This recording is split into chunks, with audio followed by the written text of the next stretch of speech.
Vous imaginez votre maison comme un couloir qui permet de circuler le plus rapidement possible la porte entrée à la porte garage? Non. Alors pourquoi est-ce que comme cela que nous avons pensé nos villes? Nous devons concevoir nos espaces publics pas comme un couloir, mais comme un lieu de séjour, un salon. Nous voulons vivre dans une ville accueillante. Bienvenue à Bruxelles, dans le podcast Living City, Ville Salon. Je m'appelle Elke van den Brandt.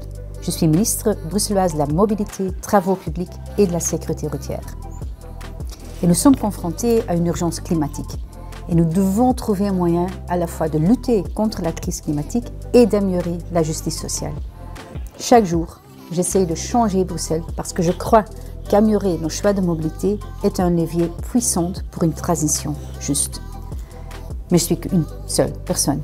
Une transition juste doit être créée par le plus grand nombre et non par quelques-uns.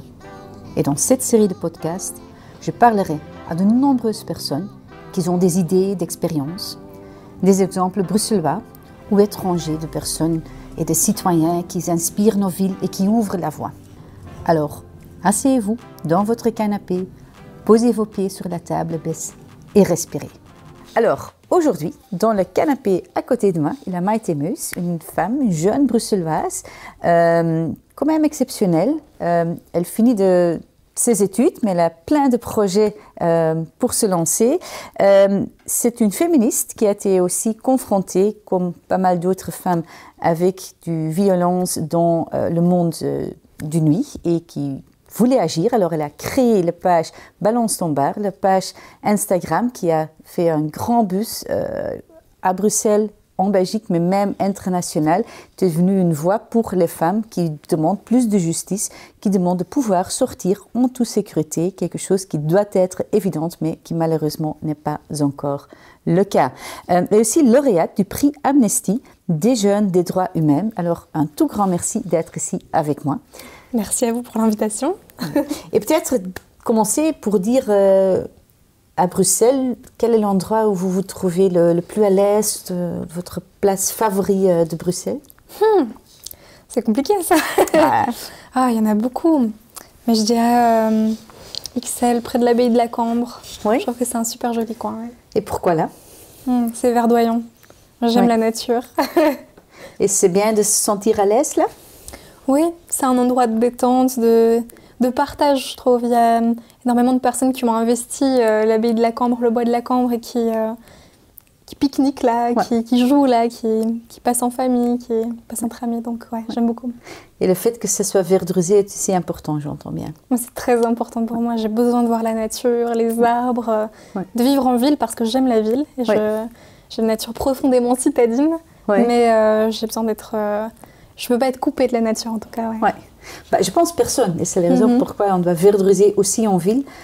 C'est bien pour la santé mentale, mais c'est aussi bien pour le climat, pour la chaleur en été. Mais bon, alors, plus d'espace vert, ça, c'est un enjeu. Mais aussi l'élément de rencontre, si je te comprends bien. Le fait que tu peux rencontrer des gens dans l'espace public. Tout à fait. Et tu fais rendez-vous avec des gens ou c'est plutôt l'idée que tu peux rencontrer je pense que je donne plutôt rendez-vous à mes amis, c'est vrai. Mais j'aime la spontanéité, donc je ne suis pas contre le fait de rencontrer des gens que je ne connais pas encore ou que je connais déjà d'ailleurs et de les croiser un peu partout, dans le bois, en train de promener leurs chiens. J'adore. Les chiens, c'est toujours une manière de rencontrer des autres. Oui, c'est vrai. Et puis faire de la luge aussi. Le jour où j'étais faire de la luge, quand il y avait de la neige. Donc, ça, c'est plutôt rare. C'est vrai. Mais bon, c'est très lié. Plus d'arbres on peut faire, mais plus de neige, ça pourrait être difficile à régler. Oui, c'est vrai, c'est un gros problème.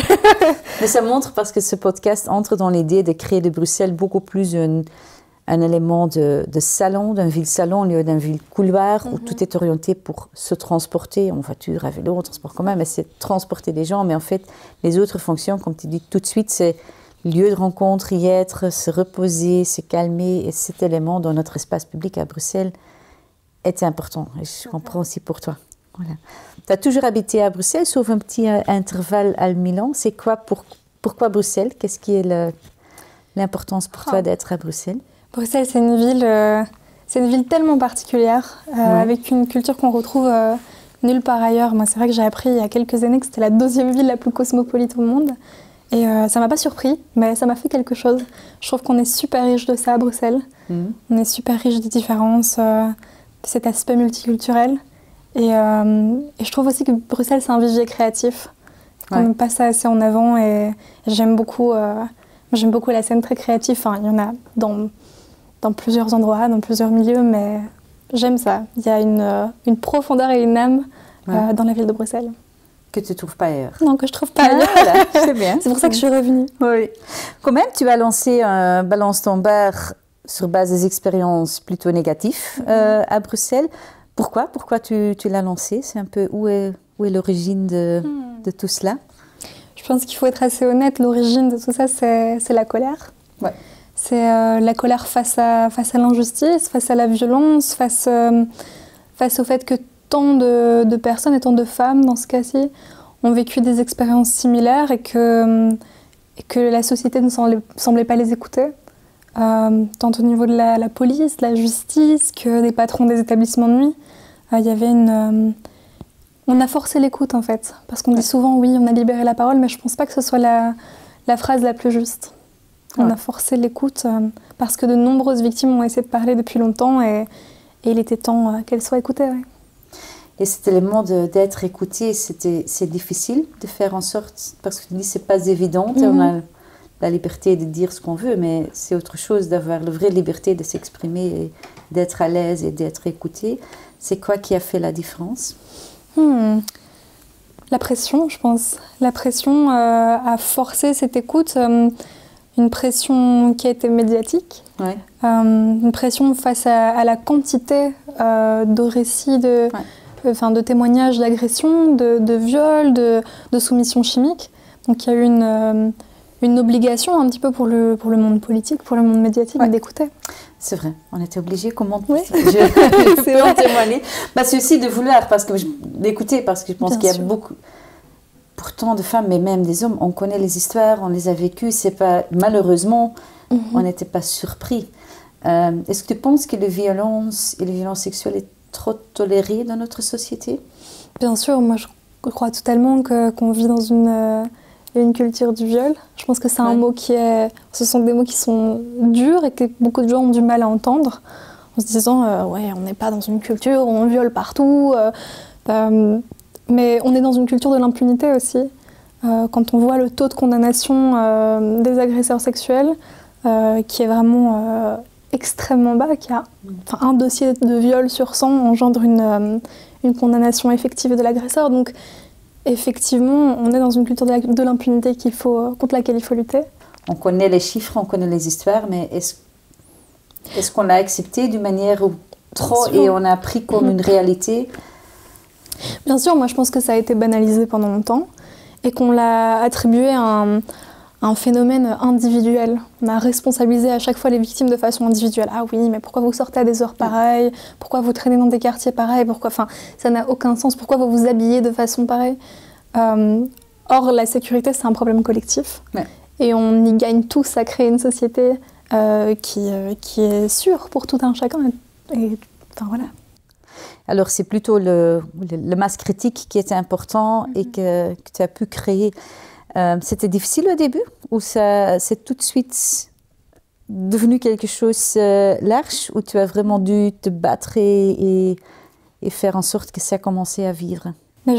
J'ai donc fondé la page en octobre 2021 à la suite de plusieurs témoignages qui avaient émergé sur les réseaux sociaux par rapport au quartier du cimetière d'Ixelles et des bars qui étaient là et à la suite d'une révolte étudiante qui était déjà présente.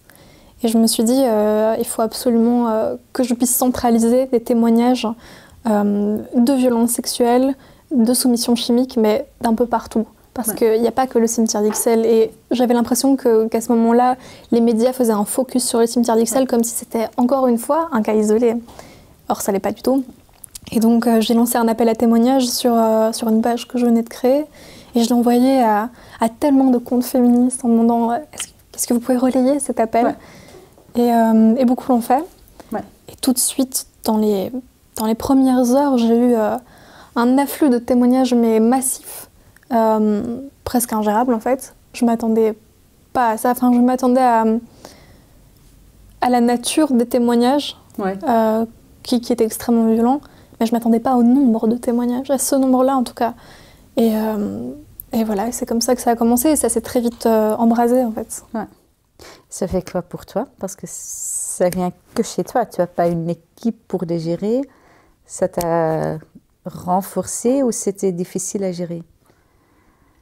Je peux pas mentir en disant que c'était facile à gérer. C'était pas facile à gérer, surtout que je n'étais pas du tout armée par rapport à ça. J'avais pas les outils nécessaires pour pouvoir accueillir correctement la parole de la victime, même si j'ai fait tout ce que j'ai pu. Et je pense que je l'ai fait assez correctement, avec beaucoup d'empathie et en essayant de rediriger les survivantes de façon adéquate.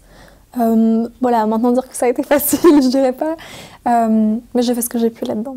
Et tu parlais comme c'est dans le passé, mais le page est encore là aujourd'hui, tu agis encore, tu as trouvé manière d'en travailler, d'être OK avec ça, ou c'est parce que le flux de témoignages est réduit que tu parlais dans le passé? Je pense que le flux est réduit et qu'il y a moins de pression médiatique.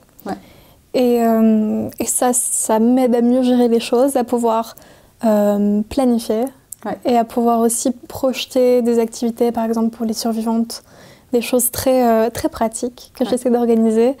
Et donc j'essaie de dispatcher un petit peu cette responsabilité que j'avais prise seule sur un groupe de personnes qui vont organiser plein de choses avec moi.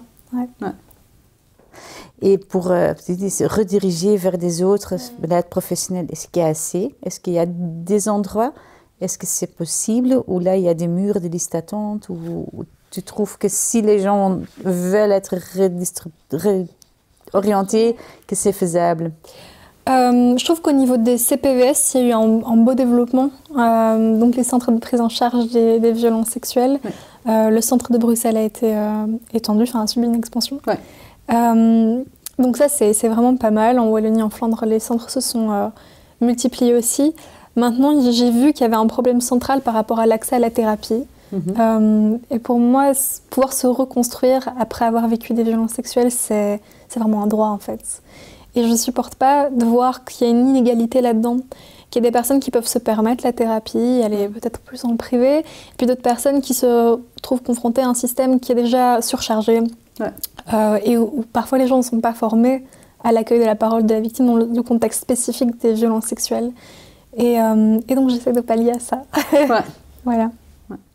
Et si tu prends, parce que 2021, c'est déjà quelques ans, qu'est-ce qui a changé à cause de ça? Si tu regardes le parcours, il ne faut pas être modeste, parce que je sais que ça a changé les choses, mais je veux que tu le dises. Je vais dire ce que je pense. Mais donc déjà l'expansion des CPVS, il y en avait beaucoup moins avant.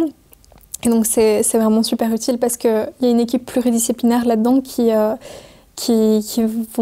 s'occuper des survivantes et des survivants.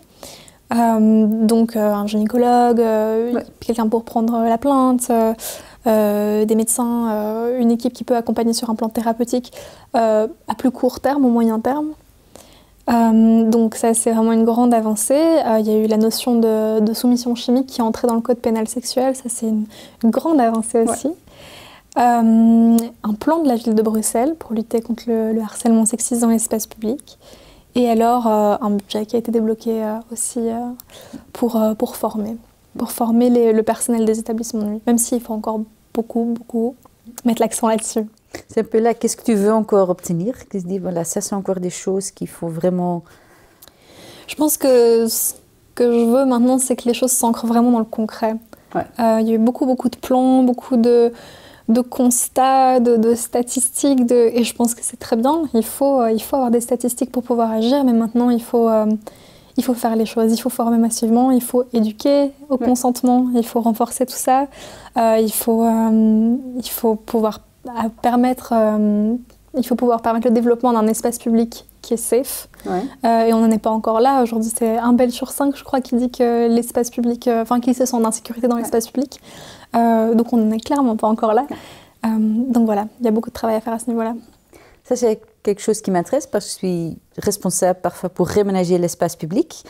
Et c'est une question qui est sur la table. Comment organiser l'espace public tant au niveau physique, mais aussi sur le software qu'on y met, que ce soit vraiment un espace plus safe. Tu as parlé d'éducation et sans doute ça fait grand partie de faire en sorte que on crée du respect l'un à l'autre et c'est une question de société, mais aussi l'espace public elle-même. Qu'est-ce qu'on peut mettre en avant pour faire en sorte qu'elle soit plus facilement sécurisante et accueillante? Et je pense qu'il y a beaucoup de personnes qui s'emparent de ces questions. Je pense notamment à Pauline Wranken, qui a cette initiative qui s'appelle l'architecture qui dégenre et qui répond pas mal à ces questions. C'est vrai que je ne suis pas une spécialiste de ces questions, mais en tout cas, on a beaucoup parlé d'amélioration de l'éclairage public, de la prise en compte genrée, enfin des déplacements des femmes et des hommes qui sont assez différents dans l'espace public.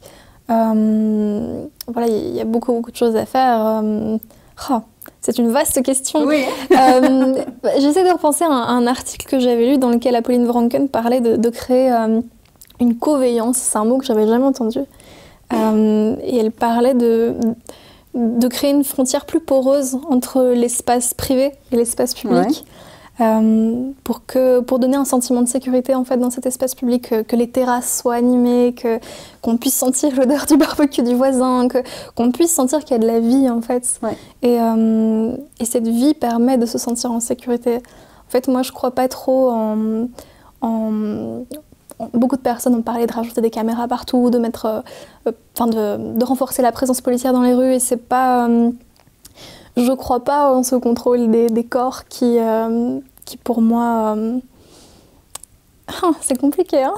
Alors, c'est plutôt la société, renforcer un peu la vie commune en externe, qui va faire en sorte que tout le monde se sent plus à l'aise. Tout à fait. Et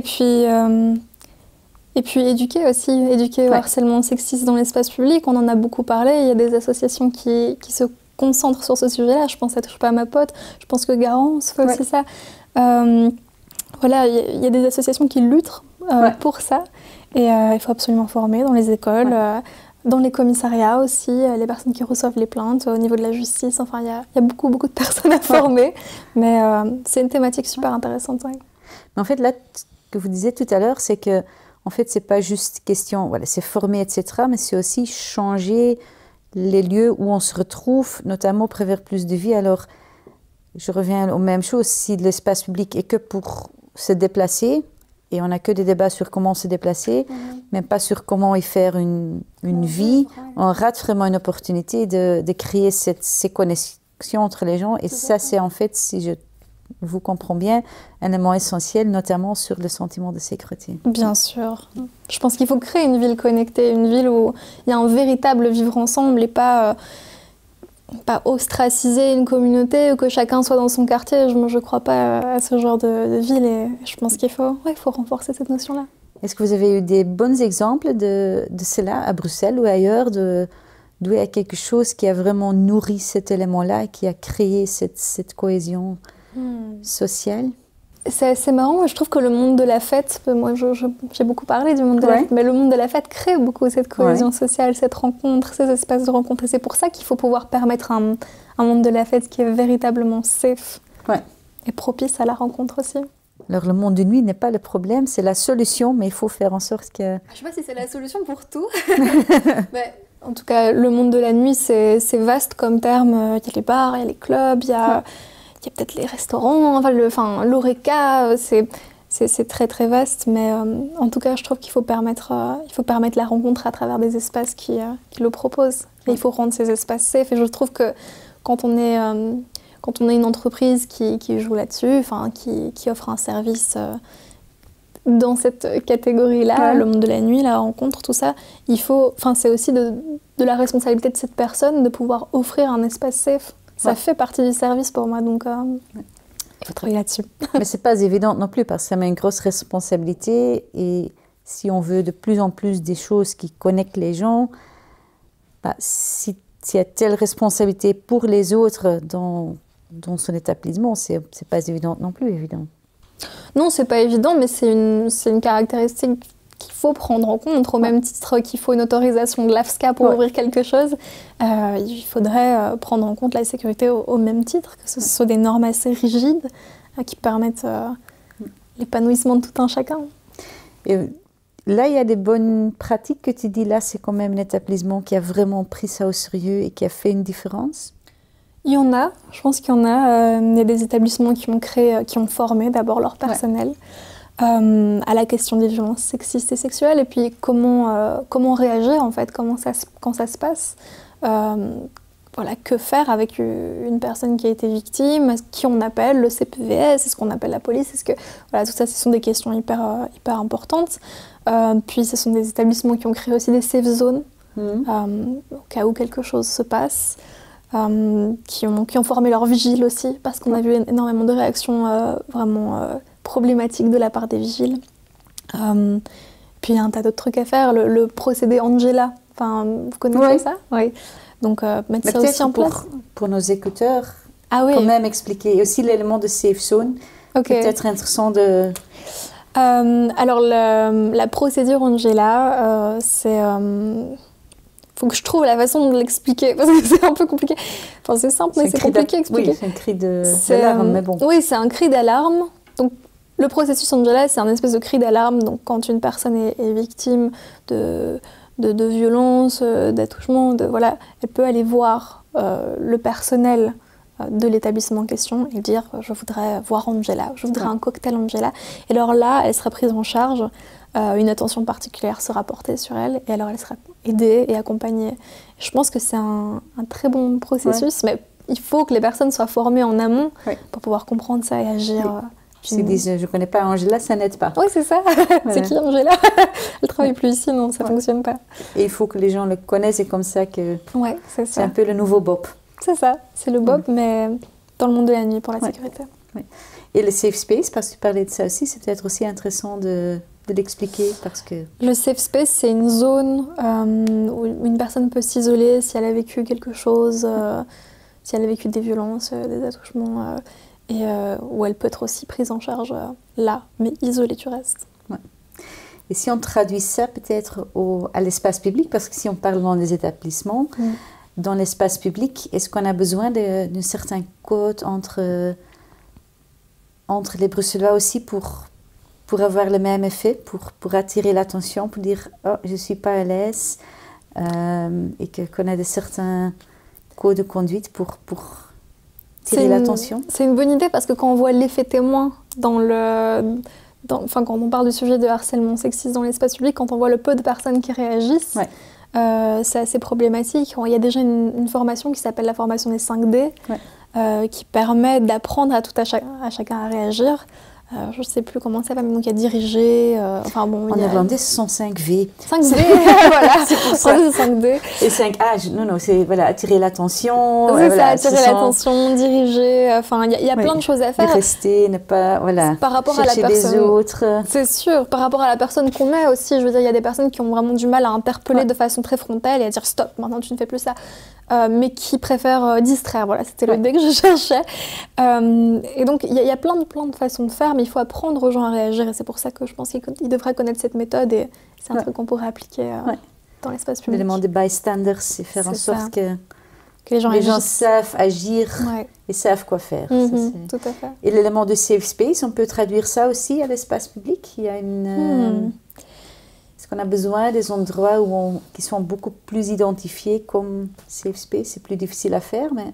Je pense que c'est plus difficile à faire. Maintenant, je suis sûre qu'il y a des gens qui ont des réponses plus construites que moi là-dessus, mais je trouve que ce serait une bonne idée, oui. Je pense qu'il y a beaucoup de gens qui assimilent l'espace public à un endroit très hostile et qui aimeraient beaucoup avoir un safe space là-dedans. Pour vous personnellement, parce qu'au début, vous avez parlé de l'espace vert, accueillant, qui était agréable. Le contraire, il y a des endroits à Bruxelles où vous dites là, je ne suis vraiment pas à l'aise, j'aime pas y être. Et c'est quoi qui fait la différence? La différence, c'est l'insécurité que je ressens. Je peux ressentir de l'insécurité partout. Je veux dire, c'est pas propice à un lieu en particulier. Parce que je pense qu'il faut rappeler que les violences sexistes et sexuelles, c'est partout en fait. C'est dans la sphère privée, dans la sphère publique. Parce que je pense qu'il y a beaucoup de gens qui tombent dans le jeu de la stigmatisation et qui disent voilà, ce quartier est problématique, ces gens sont problématiques. Or, c'est pas ça. c'est partout. Et c'est le contexte où ça pourrait être, voilà, vous avez parlé de l'éclairage, ces questions d'avoir une visibilité sur ce qui se passe, ou c'est surtout le contexte de ce qui se passe, ou surtout ne se passe pas dans un certain endroit? C'est surtout le contexte. Bon, après, moi, comme beaucoup de femmes ou de minorités de genre, je pense que j'évite de circuler dans les quartiers. Il y a peu d'éclairage, seule, à certaines heures, et c'est nul. C'est clairement nul, parce que j'aimerais bien avoir la liberté de pouvoir y aller, c'est ça. Là où j'ai des amis qui me disent « Ah, pourquoi tu passes pas par là ?» qui se rendent pas du tout compte, en fait. Parce que c'est pas safe, parce que la dernière fois que je suis passée, on m'embêtait, parce que je me sens pas bien là. Et donc, je pense qu'il faut absolument que les femmes puissent se sentir libres de circuler, libres de marcher partout, à n'importe quelle heure, et qu'elles ne se restreignent pas à certains quartiers, certains endroits, certains moments. C'est pas ça la vraie liberté de se mouvoir, quoi. Ouais. Je suis d'accord. Dans les témoignages, il y a beaucoup de femmes. Est-ce qu'il y a aussi des autres groupes ou minorités? Tu dis, là aussi, on sent qu'il y a aussi le débat qu'on doit mener? Oui, je pense que la communauté LGBTQIA+, est très touchée aussi par les questions de harcèlement dans l'espace public, et au-delà du harcèlement, des agressions, et que c'est une communauté à laquelle il faut vraiment porter une attention particulière. Ouais. Et ça revient aussi sur ton page Balance ton bar, ou c'est vraiment orienté femmes avec les témoins que tu reçois? Ça revient aussi, mais je dois dire qu'il y a plus de femmes qui ont parlé de ça, peut-être parce que dans les témoignages ça allait plus dans cette direction, et donc qu'elles se sont... Enfin, ça je ne saurais pas dire, je ne saurais pas quantifier en fait. Mais je pense que c'est une communauté qui vit aussi beaucoup de difficultés à ce niveau-là. Ouais. Si vous mettez dans ma place, je suis ministre entre autres des travaux publics, ça veut dire réaménager l'espace public. Si tu ma poste, quel était le premier truc à faire? Oh, waouh! Ça fait un métier compliqué déjà. Oui, mais... je cherche l'inspiration. Hein. Qu'est-ce que je ferais? Je renforcerais la présence des gardiens de la paix et des éducateurs de rue, peut-être aussi dans l'espace public. Comme on a dit, moi je crois pas trop en fait de renforcer la présence policière en rue, mais une alternative qui puisse être plus ancrée dans la compréhension des réalités de tout un chacun. Ouais. Et donc c'est ce que je ferais en premier lieu. Ouais. Je sais même pas si c'était la bonne réponse, mais... C'est pas une question correcte ou pas, avec des réponses correctes ou pas, okay. C'est juste... voilà, c'est toujours un enjeu, on est confronté, et on parle beaucoup de... Comment donner plus, c'est aussi important, comment créer de l'inclusivité, faire en sorte qu'il n'y a pas des obstacles physiques pour les personnes à mobilité réduite, etc. Mais l'inclusivité, c'est aussi le software et comment le faire. Et je remarque que c'est quand même un débat qui n'est pas encore dans la stratégie de l'espace public. Et tout le monde est conscient qu'il faut y agir, moi aussi. Mais les expertises, ça veut dire quoi? À quoi est-ce qu'il faut avoir l'attention quand on crée des plans pour renouveler l'espace public? Ce sont des choses qui sont encore très plutôt embryonales, et qui se dit il faut qu'on y travaille, et qu'on fait en sorte qu'on y tient compte dès le début, et que l'inclusivité c'est physique, mais aussi l'élément de perception, de se sentir. Et parfois ça crée des débats, par exemple, avoir des endroits un peu accueillante, mais ça peut être aussi un endroit qui cache et que ça peut créer une insécurité. Alors c'est toujours trouver un bon équilibre sur comment organiser. L'éclairage est un élément évidemment qui est connu comme élément. Voilà, éviter des coins noirs ou des endroits noirs. Mais c'est un enjeu, et je trouve ça m'intéresse de voir comment est-ce qu'on peut créer plus ce software et de sortir du hardware, mais vraiment comme vous dites, c'est faire en sorte qu'il y a des liaisons, que les gens se parlent, se rencontrent. Là aussi, si un espace public est conçu pour accueillir des gens, les gens vont y aller. Et là aussi, c'est un élément, je pense qu'on peut encore s'inspirer. Je ne sais pas si vous connaissez des villes ou des endroits où il y a vraiment, où c'est invitant, où vous dites, voilà, ou le contraire, où c'est vraiment, vous dites, c'est une opportunité ratée. À Bruxelles, là, on vient de réménager, on vient de verdruser le Place Flagey, c'est en cours, mais c'est une opportunité ratée. C'était des bons exemples, ça aidera toujours à nourrir Des exemples de villes qui ont réussi à créer un vivre ensemble autour d'un endroit. Mais je pense que toutes les villes qui ont des grands espaces verts ont réussi ce pari-là. Moi, pour reprendre ce que vous avez dit avant, j'ai vécu à Milan 3 ans. C'est pas une ville parfaite à tout niveau, mais il y a un énorme parc là-dedans qui s'appelle Parco Sempione. Et là-dedans, on y vit, quoi. On y mange, on y joue, on y rigole, on passe la journée là, on passe la journée avec des amis, on rencontre des gens, il y a des lieux de fête au sein même de ce parc. Et je pense qu'ils ont réussi un beau pari là-dedans. Mais voilà, après d'autres villes qui ont réussi à créer des... c'est une bonne question.